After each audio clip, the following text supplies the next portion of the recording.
2010 সালে ভারত সরকার বাংলাদেশকে $100 কোটি ঋণ দেয়। প্রবল সমালোচনার মুখে তৎকালীন ভারতীয় অর্থমন্ত্রী বর্তমান রাষ্ট্রপতি প্রণব মুখার্জি ওই ঋণের $20 কোটি পরে অনুদান হিসেবে ঘোষণা করেন। রূপায়ণের জন্য $20 কোটি মঞ্জুরি প্রস্তাব করেছি।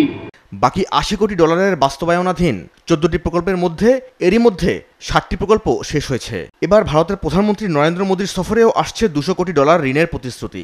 নতুন ঋণের সুদের হার, শর্ত ও প্রকল্পের ধরন চলমান $1 বিলিয়ন ঋণের মতোই হবে, যা দিয়ে কলকাতা থেকে আগরতলা পর্যন্ত 1650 কিলোমিটার রাস্তা কমিয়ে মাত্র 513 কিলোমিটারে আনা কলকাতা ঢাকা আগরতলা ও ঢাকা সিলেট শিলং গুয়াহাটি ট্রানজিটের রেল আর সড়ক পথ উন্নয়ন কাজের পাশাপাশি ট্রান্সশিপমেন্টের জন্য মংলা বন্দরের উন্নয়ন করা হবে। ভারত নিজেও এই লাইন অফ ক্রেডিট পদ্ধতিতে গেল 1 দশকে কোনো ঋণ নেয়নি। এই ঋণে কিন্তু সুদের হারটা বড় কথা না। এই ঋণের বড় কথা হলো যে এই ঋণের বাস্তবায়ন করবে ভারতীয়রা।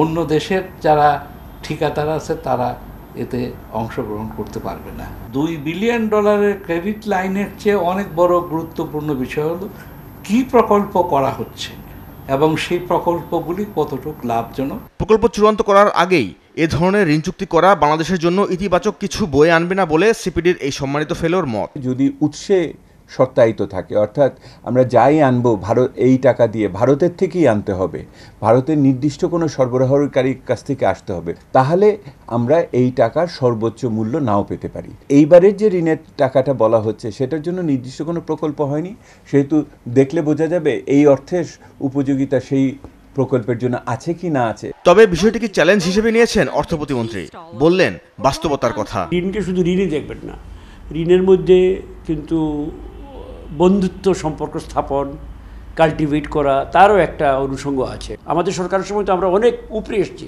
কিন্তু এখনও সলিড গ্রাউন্ডে যাইনি। এই জন্য আমরা বাজারে ঋণ খুঁজে পাওয়া আমাদের জন্য ডিফিকাল্ট হবে, যদিও আমরা খুব কাছাকাছি আছি এখন।